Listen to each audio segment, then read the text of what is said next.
wakisema, siku moja nisikia kiongozi mmoja wa upinzani akisema baba hitaji support ya Kenya Kwanza kuweza kupata hii, lakini utarealize eti wakati ambapo atakuwa amepata hiyo nafasi bado kuna mgao ama kuna mchango ambao unatoka kwenye taifa letu unaenda kwa Umoja wa Afrika kwa sababu ya majukumu ya kuhakikisha kwamba rasilimali zinatekelezwa. Kwa hivyo ni marais wanakuwa na mmoja wao ambao anakuwa ni kama natafuta lugha rahisi kutumia kama whip. Yes, watu tumia lugha kama la whip, yule ambaye anaelewa lugha ya marais, anaelewa tabia za marais, na wakikaa chini ni rahisi sana wao kuweza kuelewana as opposed mtu ambaye sio rais kuweza kuwa whip wale.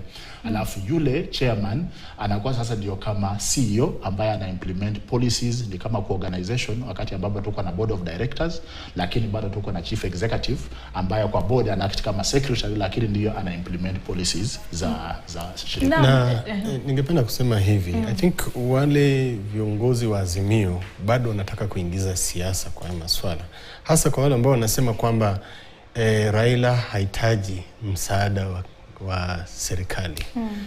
Yule ambaye anasimama kuania nafasi hiyo ya mwenyekiti wa tume ya African Union anahitaji kuwa nominated na state.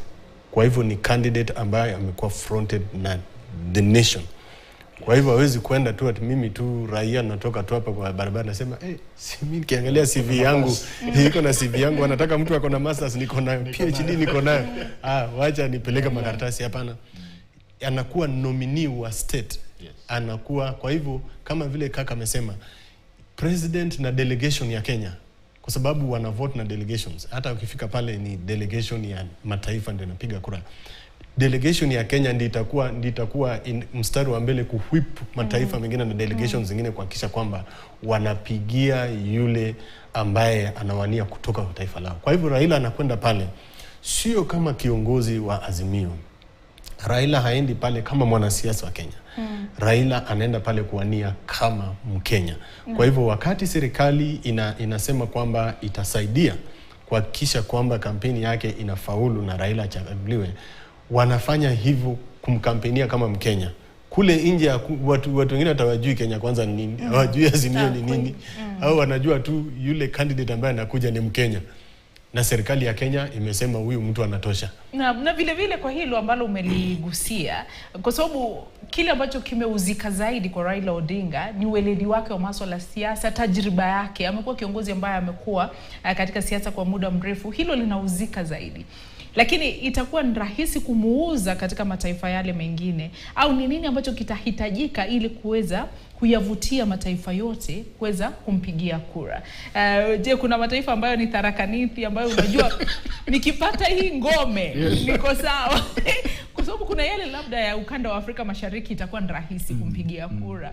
Lakini kuna yale mataifa ambayo kidogo kuna ushindani, au itakuwa ni vipi, nini ambacho kitamuuza kwa urahisi kuweza kuibuka kile hasa ambacho kinampa Raila kumweka mstari wa mbele ama kinamfavor zaidi ni kwamba tangu African Union ikuwe created, wakati ilibadilishwa kutoka OAU to African Union mwaka 2002, eneo hili, kanda hii ya Afrika Mashariki haijawahi kuwa na mwenyekiti wa tume. West Africa wamekuwa na mara 2, Central Africa wamekuwa mara 2, Southern Africa kumbuka tulikuwa na Dlamini Zuma, ndiye alitoka ndiye Faki akaingia. Kwa hivyo kanda hili haijawahi kuwa na kiongozi ama mwenyekiti wa tume, na sasa hivi yule ambaye ni mwenyekiti wa AU imechukuliwa tena na North Africa. Kwa hivyo ukiangalia tangu ianzishwe AU ianzishwe, North Africa na East Africa haijawahi kuwa na mwenyekiti wa AU. Na sasa hivi yule ambaye amechaguliwa kuwa mwenyekiti wa AU ni North African. Kwa hivyo unaona hizo dynamics zinamfavor Raila kwa sababu anatoka katika kanda hii ya Afrika Mashariki. Ni muhimu kufafanua hilo kwa sababu tupate kuelewa. Unajua ni siasa na ni kiti cha kisiasa. Kwa hivyo ni lazima kuwe na kampeni namna ambavyo mlianza. Labda kuna yale mataifa huenda ni vigumu kwetu kuyashawishi, au kwa sababu ya vile ambavyo utawala umekuwa huenda ni rahisi kwao kusema sasa wacha tupe Afrika Mashariki nafasi. Kama alivyosema, utaona kwamba sasa hivi kinachomfavor Raila Odinga ni kwamba kwa macho ya watu wengi inaonekana kwamba hii ni zamu yetu Afrika Mashariki. Na kama ni zamu yetu Afrika Mashariki, then tuna yule mtu ambaye tunaita strongest candidate. Na sasa hivi jinsi ilivyo, hatujapata uvumi kutoka mataifa mengine, lakini sasa ilivyo, Raila Odinga anaonesha kuwa ndiye a strongest candidate within the region. So kama hiyo ndio kesi ambayo tuko nayo, then number one, hiyo inamu-aid kwamba nizamu yetu kama Afrika Mashariki na wewe ni strongest candidate, so kuna chance ya yeye kupata hiyo. Lakini jambo la pili, kama alivyosema pale mwanzoni ndugu Mark, ni kwamba imeonekana kwamba yale maeneo mengine yamepata nafasi mara zaidi ya moja. So kuna pia ile tunaita goodwill, political goodwill, ambapo wanamaanisha viongozi wote wa bara Afrika wanaposema tunataka tuwe muungano ambao tunapendana, tunashirikiana, tunaheshimiana. So wanania njema, wanamaanisha hilo, ama linasemwa tu kwa sababu ya kuweza kuvutia wengine wajihisi kwamba wako kwenye muungano? Kwa hivyo kama kuna ukweli kwa yale maneno kwamba wanamaanisha tunataka Afrika iwe ni bara ambalo linaheshimika kote na sisi tunajiheshimu wenyewe, then ni wakati hata wao watupatie support ya sisi kuweza kupata hii nafasi. Sio mara ya kwanza Kenya kuwania. Tunakumbuka aliyekuwa waziri Amina alijaribu kuwania na akapata nadhani kura kama 26 hivi against 30 na kitu ambaye alipata yule Musafaki. Kwa hivyo tunayo experience pia ya kuwania hii kitu. Unajua wakati umeingia kwenye debe, hata kama umeanguka, wewe unakuwa na experience fulani kwamba hapa nilikosea hivi, hapa nikakosea hivi. Kwa hivyo Kenya tuna approach hii kitu pia na ile ufahamu kidogo ambao tulipata wakati tulijaribu na tukaanguka. So kuna nafasi nzuri sana kwetu kwa sababu tutajua, tumeona watu wakianalyze wakisema Kenya haikuweza kushawishi mataifa yanayozungumza Kifaransa. Tukaegemea sana kutafuta mataifa yanayozungumza Kiingereza. So labda ni wakati sasa, sababu tunajua tuko na support kwa mataifa yanayozungumza Kiingereza, sasa ni wakati investment ya kisiasa sasa iwekeze kwa yale mataifa, kuwashawishi kwamba licha ya kuwa hatuzungumuzi Kifaransa kama nyinyi, lakini tuna nia njema kwa bara la Afrika na tutaweza kusaidia. Alafu la mwisho alivyosema ndugu Mark ni kwamba wakati ambapo watu wanatuangalia kule nje, hawatuangalie kama huyu ni Mkenya wa upinzani, huyu ni Mkenya wa serikali. Wao wanatuangalia kama Mkenya. Na ukweli ni kwamba rais wetu kwa sasa amekuwa akionekana kwenye sera zake za kidiplomasia, amekuwa akionekana kana kwamba anawavutia viongozi wengine. Utaona mara nyingi wanapoketi pamoja, hata majukumu anayopewa yanakuonesha kwamba wana imani na yeye. Kwa hivyo pia akitumia hiyo nafasi ambayo kwa sasa hivi ako nayo, kwa Kiingereza tunasema grace, ile grace ambayo ako nayo sasa hivi, aweze kutumia kuweza kukampeinia mgombeaji wa Kenya, kwa sababu Raila Odinga sio mgombeaji wa upinzani, mgombeaji wa Kenya. Na rasilimali za Kenya zitatumika. So rais akitumia hiyo nafasi kuweza kumtafutia kiongozi wetu Raila Odinga nafasi, then chances ziko kwamba Raila Odinga ako na nafasi ya juu sana. Kwa hivyo favor iko, nafasi msimu azamu ni yetu, na fortune pia zinaonyesha ni zetu. Nisikia kiongozi mmoja asubuhi akisema rais ndiye amepewa nafasi ya kuwa kama chairman wa IEBC wa hiyo nafasi, lakini au amepewa nafasi ya kuwa IEBC ama whatever shall be, lakini kuna sasa nafasi ya kupiga kura na kuomba kura, na sasa msimu nadhani Raila Odinga acheze kama campaign. Nani anastahili kuendesha, ni rais ama ni kinara mwenyewe? Raila Odinga anastahili kwenda kuwania. Actually sio IEBC, rais na delegation ya Kenya inaenda kuwa chief whip. Ndio anasaidia kuwhip mataifa mengine ya Afrika kupigia. Na rais ndiye anastahili kuwa mstari wa mbele, au kwa sababu yeye ndiye anaongoza. Unajua yale mataifa mengine ukifika pale AU hawezi kutuma ati permanent secretary aende kupiga kura pale. Wale wanakutana pale kuamua nani atakuwa mwenyekiti, itakuwa ni marais. Kwa hivyo ni yeye kuzungumza na marais. Lakini jambo lingine ambalo linampa Raila nafasi kubwa hasa ni kule kwamba yule ambaye anasukuma sana candidate yake aliweza kuweka msukumo mkubwa rafiki yake mzee Olusegun Obasanjo. Na mzee Olusegun Obasanjo ni mzee ambaye ana sifa tajika Afrika, na ni mzee ambaye anaheshimika.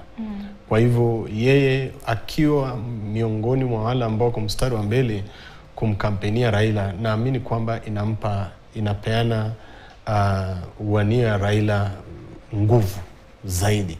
Licha kwamba rais atakuwa mstari wa mbele, lakini influence, ule ushawishi alionao mzee Olusegun Obasanjo katika mataifa na heshima alionayo katika Afrika kote, kuanzia mashariki, kaskazini, kwenda kusini, magharibi, mashariki, ni iko na uzito kubwa sana.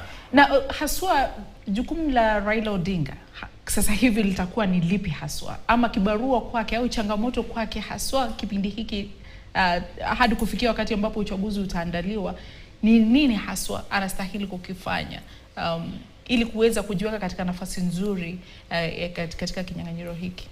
Nafasi ya kwanza ni sasa Raila Odinga, na nadhani amekuwa akijaribu, wala watu ambao wamekuwa kimonitor siasa watakwambia Raila Odinga muda umesonga sasa, hajakuwa akijihusisha sana na mambo ya ndani ya siasa za Kenya. Umeona hata watu wa upinzani wale wakina Kalonzo na wengine wamekuwa wakipiga kelele sana, lakini yeye ni kama alikuwa ametuliza, ni kama kuna kitu alikuwa anajua kinaendelea. Kwa hivyo handshake ishafanyika. Hii ni maneno kama unaona Olusegun Obasanjo, nashukuru ndugu amemtaja, alisema jambo juzi wakati Raila Odinga anatangaza msimamo wake.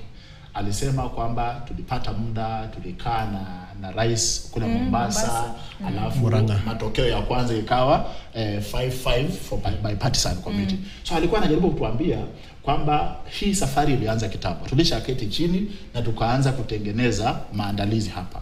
So ni nini ambacho Raila Odinga anahitaji kufanya sasa hivi? Nadhani jambo la kwanza ni Raila Odinga sasa kujiweka nafasi ya kuwadhihirishia wale viongozi ambao watapiga kura kwamba ndio yawezekana, sababu kuna mambo pia amejihusisha nayo humu ndani ambayo watu wakiangalia wanasema hapana.